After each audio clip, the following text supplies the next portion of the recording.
नमस्ते। कभी कभी जिंदगी में एक ऐसा मोड़ आता है जब लगता है कि सब कुछ बिखर रहा है। आज हम एक ऐसी ही कहानी जानेंगे, रेवरेंड पॉल फोर्ड की। एक पादरी जिनकी दुनिया एक छोटी सी मुलाकात और एक बहुत ही सीधे साधे विचार से पूरी तरह बदलने वाली थी। तो चलिए इस कमाल के सफर पर साथ चलते हैं। कहानी की शुरुआत होती है रेवरेंड फोर्ड के साथ, जो बहुत गहरी निराशा में डूबे हुए हैं। उनका समुदाय, जिसे उन्होंने इतने प्यार और मेहनत से बनाया था, वो अब झगड़ों, चुगलियों और जलन की आग में जल रहा था। हर तरफ बस नेगेटिविटी थी, और इन सब के बीच वो खुद को एकदम अकेला और बेबस महसूस कर रहे थे। हालात कितने खराब थे, इसका अंदाज़ा इसी बात से लगाया जा सकता है कि डीकन मतलब चर्च के बड़े लोग छोटी छोटी बातों पर एक दूसरे के खून के प्यासे हो गए थे। लेडीज एड सोसाइटी में एक अफवाह ने ऐसा जहर घोला कि सब एक दूसरे को शक की नज़र से देखने लगे। और हद तो तब हो गई जब संडे स्कूल के सुपरिटेंडेंट और 2 टीचरों ने भी इस्तीफा दे दिया। रेवरेंड का दिल सच में टूट गया था। ऐसा लग रहा था जैसे चर्च की नींव ही दरक गई हो। अब इस पूरी उथल-पुथल से तंग आकर रेवरेंड ने सोचा कि बहुत हुआ। उन्होंने एक कठोर रास्ता अपनाने का फैसला किया। उन्होंने शब्दों का एक ऐसा हथियार तैयार किया, एक तीखा, आलोचना से भरा उपदेश, जिससे वो अपने लोगों को उनकी गलतियों का आईना दिखा सकें। देखिए, उनके उपदेश की शुरुआत ही इन शब्दों से होनी थी। इसमें कड़वाहट और गुस्सा साफ झलक रहा है ना? वो अपने ही लोगों को पाखंडी कहने वाले थे, उन्हें डांटने फटकारने वाले थे। उन्हें उम्मीद थी कि शायद यही शक्ति उन्हें सही रास्ते पर वापस ले आएगी। लेकिन एक लेकिन था। जैसे ही उन्होंने ये शब्द जंगल में अकेले में जोर से पढ़े, उन्हें खुद पर ही शक होने लगा। क्या वो सच में अपने लोगों के सामने खड़े होकर ये कठोर शब्द बोल पाएंगे? क्या ये सही तरीका था?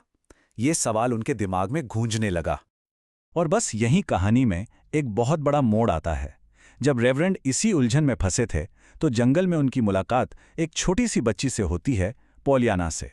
और वो अनजाने में ही सब कुछ बदलने वाली थी। पॉलियाना ने रेवरेंड को बताया कि उसके पिता भी एक पादरी थे और वो भी अक्सर ऐसे ही निराशा से गुजरते थे। पर उन्होंने इससे बाहर निकलने का एक राज, एक सीक्रेट खोज लिया था। एक ऐसा तरीका जिससे वो हमेशा खुश रहते थे। और वो राज था आनंददायक वचन। पोलियाना के पिता बाइबल की उन सारी आयतों को यही कहते थे जो लोगों को खुश रहने, आनंद में रहने के लिए कहती हैं। कितना सरल पर कितना गहरा ख्याल था ये। पता है, पोलियाना के पिता ने इन आयतों को गिना भी था, और अंदाजा लगाइए कितनी मिली। पूरी 800 बार। ये नंबर उनके लिए एक रिमाइंडर बन गया कि जिंदगी में खुश रहना, आनंदित रहना कितना जरूरी है। ये पोलियाना के पिता का नजरिया था। उनका मानना था कि अगर ईश्वर ने इतनी बार, 800 बार खुश रहने पर जोर दिया है, तो ये कोई छोटा मोटा संदेश नहीं है। इसे नजरअंदाज नहीं किया जा सकता। और ये बात रेवरेंड फोर्ड के दिल को छू गई। पोलियाना से मिली इस नई सोच के साथ रेवरेंड को एक मैगजीन में एक लेख मिला। और मजे की बात यह थी कि इस लेख ने उनके नए विचार को और भी पक्का कर दिया। ये लेख मनोविज्ञान यानी साइकोलॉजी के नजरिए से वही बात कह रहा था जो पोलियाना ने सिखाई थी। लेख में लकड़ी के बक्से का एक बहुत ही आसान सा उदाहरण था। सोचिए, एक पिता अपने बेटे को हुक्म देता है, जाओ अभी के अभी लकड़ी का बक्सा भरो। बेटा शायद मुंह बनाकर आनाकानी करते हुए जाए, लेकिन अगर वही पिता कहे, बेटा मुझे यकीन है कि तुम्हें लकड़ी लाने में खुशी होगी, तो बेटा शायद खुशी खुशी वो काम कर दे। बस यही फर्क है आलोचना और प्रोत्साहन में। उस लेख का निचोड़ बस यही था कि लोगों को डांट फटकार की नहीं, प्रोत्साहन की जरूरत होती है।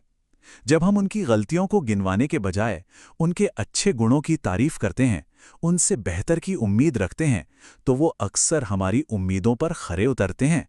ये एक बहुत ही पावरफुल साइकोलॉजिकल सच है।